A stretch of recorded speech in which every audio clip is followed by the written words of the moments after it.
আসসালামু আলাইকুম, কেমন আছেন সবাই? আমি মাকসুরা চলে এসেছি হোমমেড রান্নাবান্না থেকে। আজকে আপনার সাথে শেয়ার করব মোমো বানানো। তো চলুন দেখে নিই আমার মোমো বানানোর জন্য কি কি লাগবে। প্রথমে আমি এখানে ময়দা নিয়েছি। তো ময়দাটাকে আমি হালকা পানি দিয়ে দিয়ে গুলতেছি। আপনারা হালকা তেল দিয়ে আগে মেখে নিতে পারেন। আমি পানি দিয়ে আস্তে আস্তে আস্তে আস্তে করে মেখে নিয়েছি। তারপর এটাকে আমি কাপড় দিয়ে ঢেকে রাখবো। আপনারা এটা প্রথমে তেল দিয়ে মেখে তারপর পানিটা দিতে পারেন। এরপর আমি এই দিক দিয়ে মাংসটা কিমা করে রেখেছিলাম, আগে থেকে মাংসের কিমা নিয়ে নিয়েছি। এইখানে পেঁয়াজ কুচি, পেঁয়াজ বাটা, কাঁচামরিচ, তারপর রসুন বাটা, আদা বাটা এগুলো নিয়েছি আমি। আর সয়া সস, তারপর ব্ল্যাক পেপার, তারপর নুন। আমি প্রথমেই নুন দিয়ে দিলাম। নুনটা দেওয়ার পরে আস্তে আস্তে এখানে আর কি সব মেশাবো। আদা বাটা, রসুন বাটা, কাঁচামরিচ এগুলো দিয়ে দিলাম। আপনারা যেরকম ঝাল খাবেন সেরকম ভাবে আপনারা কাঁচামরিচটা দিবেন। আর আমি এখানে সয়া সসও দিয়ে দিয়েছি।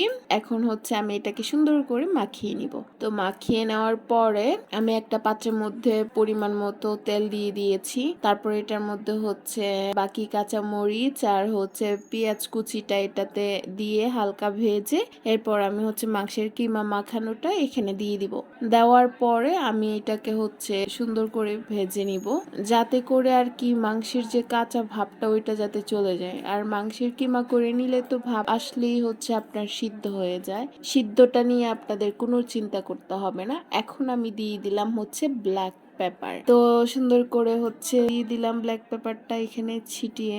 এরপর আবার নেড়ে চেড়ে দিলাম। নেড়ে চেড়ে দেওয়ার পরে দেখতেই পাচ্ছেন আমার এটা হয়ে গেছে। এখন এটা আমি নামিয়ে নিব নাড়াচাড়া করে। এখন যাব মোমোগুলো তৈরি করতে।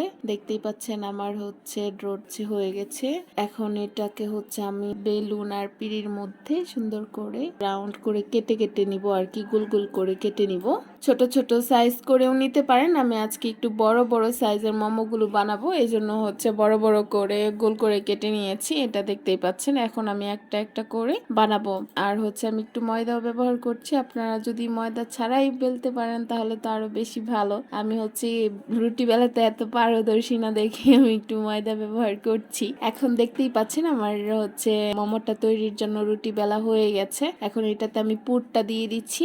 দিয়ে তারপর আমি মোমোর শেপে দিয়ে দিব। আমি একটু একটু একটু একটু করে এভাবে আমার মতো করে সুন্দর ফুল ডিজাইনের আর কি করছি। অনেকেই অনেক ডিজাইন পারে, আমি এত ডিজাইন পারি না দেখে শুধু একটা ডিজাইনই করে নিয়েছি। আমি আগে থেকে একটা পাত্রের মধ্যে পরিমাণ মতো পানি দিয়ে এরকম কাপড় পেঁচিয়ে যখন পানিটা বলক এসেছে তখন আমি এটা মোমোগুলো এখানে দিয়ে দিয়েছি। যাদের বাসায় আপনার স্টিম নেই তারাও কিন্তু এই যে আমার মতো এই পদ্ধতিটা ব্যবহার করতে পারেন। অনেকেই ভাবে হয়তো মোমো বানানোর জন্য কত কিছুই না লাগে, কিন্তু আপনি মোমো বানাবেন এত সহজ পদ্ধতিতে, যেটা আপনি গ্রামে বসেও এটা বানাতে পারবেন। দেখতেই পাচ্ছেন আমার মোমোগুলো সুন্দর সিদ্ধ হয়ে গিয়েছে। এখন আমি একটা প্লেটের মধ্যে মোমোগুলো আমি সাজিয়ে নিচ্ছি। আবার 4টা মোমো এখানে আমি দিয়ে দিচ্ছি সিদ্ধ করার জন্য। এখন আমি দেখতেই পাচ্ছেন আমি এই মোমোগুলো সাজিয়ে নিয়েছি। হালকা একটু সস নিয়েছি। সস ছাড়া কিন্তু মোমো একদম ভালো লাগবে না, আপনারা অবশ্যই সসটা রাখবেন। তো দেখতেই পাচ্ছেন আমার মোমোগুলো দেখতে কেমন হয়েছে অবশ্যই কমেন্ট করে জানাবেন।